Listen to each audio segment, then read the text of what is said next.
Мен өзім таңғалып атам, мені неге шақырып атады, адашып шақырып алды, Акылбек Жапаров шақырды, мен шақырып алды деп. Құмтөр бойынша менің қырмындайдағы бір ішке араласқан емесмін. Құмтөрдігін мен білем.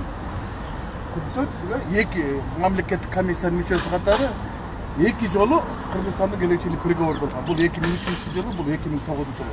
2003 жылы Қырғызстан өзінің үлесіне мында чеккенде долясынан ажырап қалған, 2009 жылы долясынан ажырап қалған. 16.000 гектар жерде 16.000 гектар.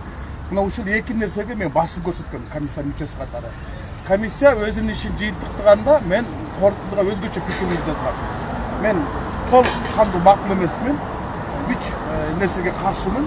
Силер 2003-2009-га кыйгап өтүп атасыңар да андан кийинки мындай чекмендеги переговорлорду аттап өтүп, переговорлорго басым кылып атасыңар. Бул туура эмес. Бул кандалма саясат. Менин сунушум бул Құмтөрдү улутташтырыш керек. Неге сунушум бар? Мүмкүн ошонун негизинде алкагында чакырып анан башка мен түшүнбөй турам эмне негизинде чакырып атканын. Бирок айтышты. Күбө катары биздин бир суроолорубуз бар деди. Анан эми күбө катары кыргыздар мындай да. Күнөө болгон жерде күбө болот. Бирок бу жакка келгенде күбөдөн күнөө кылып коет. Чын-чынына келгенде 2003-2009 жылкы келишимдерге аттап өтүп, андан кийинки келишимдерге же болбосо макулдашуулга барган өкмөт башчылары, спикерлерди, депутаттарды камакка алатканы тарыхты биз бурмалашыбыз керек. Тарых кетик 2003-тө.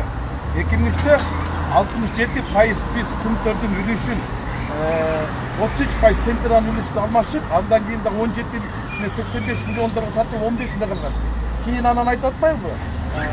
Центра бизге добровольно передала 16% Франция деп алдап бекер бермейді.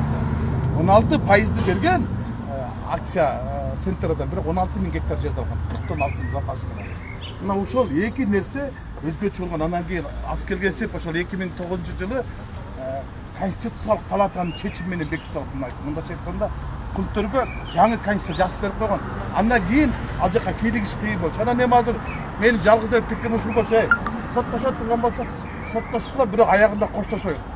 Бирок достошобуз десең бул болбойт.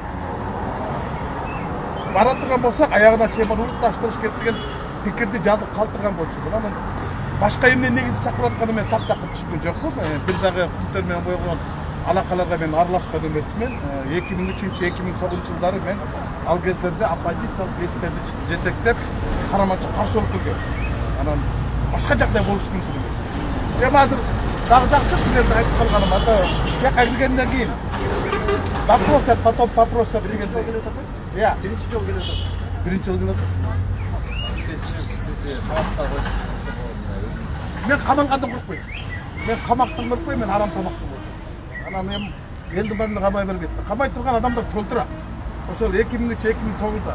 Анан бирок азыркы камоолордун бардыгы мындай да, мисалы, мурдагы баш мыйзамда экоцид деген бар болчу. Экоцид деген бул экологияны таптап жок кылган кылмыш иши, алардын мөөнөтү эскербейт эч качан.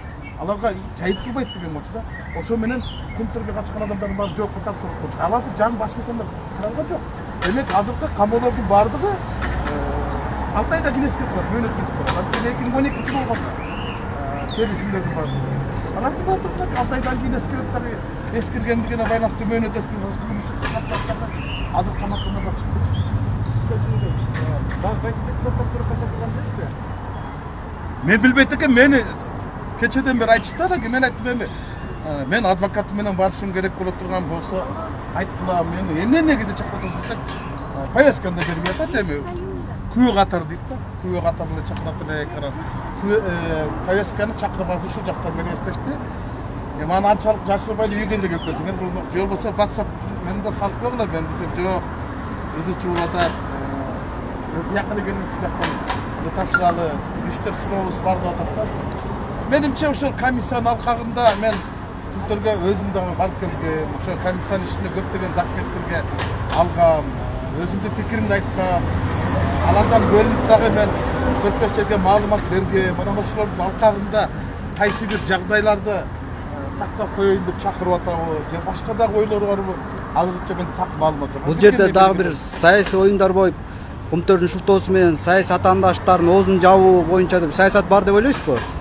андай болушу толук мүмкүн. Анткени пункттөрдүн иши менен бул баягы көз карашы башка саясатчыларды жазалоо болбош керек, бу жерде тазалоо болуш керек. Карыкты тазалаган болсо, анда тетиги 2003-төн баштап бардыгын отуруш керек. Андан кийин керек болсо директорлук кеңеш болгон. Бизде Кыргызстандан 3-төн 6-дан директор болгон. 200 миң долларга чейин айдалган. Ошонун баардыгын өткүзүш керек. Анткени алар бири дагы мамлекеттик кызыкчылыгын көргөн эмес. Жеке кент башчынын кызыкчылыгын, анан Камеканын кызыкчылыгын көбүрөөк коргошкон. Ошол эле 16 миң гектар жерди беришкен. Мен билгенде 26 эле миң гектар эмес, буларда 40 миңге жакын гектар жерлерди булар азыр билип отурат. Мен өзүм барып көрдүм. Андан кийин айтып атпайбы тиги мөңгүлөрдү депчи. Мөңгүлөрдү эми 96-жылдан 2011-жылга чейин 1 миллиард куб мөңгүнү булар такмап салышкан. Ошого чейин эч ким деле мөңгүнү карап деле койгон эмес. Анан азыр эле пункттөрдү түшүнгөндөр деле түшүнбөгөндөрдүн баардыгы эле кыймметтүү баардыгы эле серепчи болуп чыкпады. Пункттөр это бул чоң улуттук долбоор болгон, бирок кийин уурулук долбоорго айланып кеткен да. Анткени биздин бийлик башындагы мурдагы президент премьерлердин баардыгы ошол жака кирген. Анан азыр эми улутташтырган болбойт деп атпайбы. Эгер бул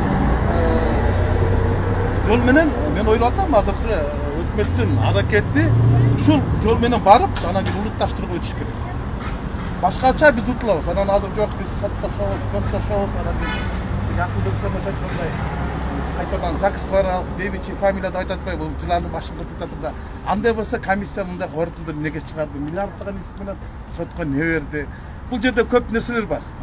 Мындай утуруп калуу коркунучтары да бар. Анткени сотко бергенде мамлекеттик орган берсе болмок, а бизде жеке адамдар берип койду. Ушул жагында болот. Экинчиден 2009-жылкы келишимдер бар да, аларды бузуш үчүн негиздер деле жок. Мен көрбөй турам да. Өтө кыйналып калышыбыз мүмкүн. Ошон үчүн мен жалгыз гана сунушум болгон. Биз бир гана улутташтырганда, конституцияга карап улутташтырганда гана утабыз. Башка жол жок, уталбайбыз деп ошол өзгөчө пикирдер. Мына чүкөчүнүккө кирип баратат ККМга. Камера сен неме, булар эгер неме ала турган болсо, күбө катардан башка кине отурган болсо сени алып кетип. Жанар Акаевди да чакырды деген сөздөр болот да, сиз уктуңузбу? Жанар Акаевди да издеп тур, мен ал менен азыр деле байланыштым, ал өзү да таң калып атат, биздин пункттөр боюнча кандай тиешеси бар, бизди эмнеге чакырып атат деп алып, кайта менден сурап атат, багамда кече издешти, же ал аркылуу мен издешти, же мен аркылуу аны издешти, бирок издешти.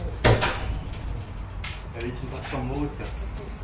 Ичин тарткан жокпуз биз, депутаттардан.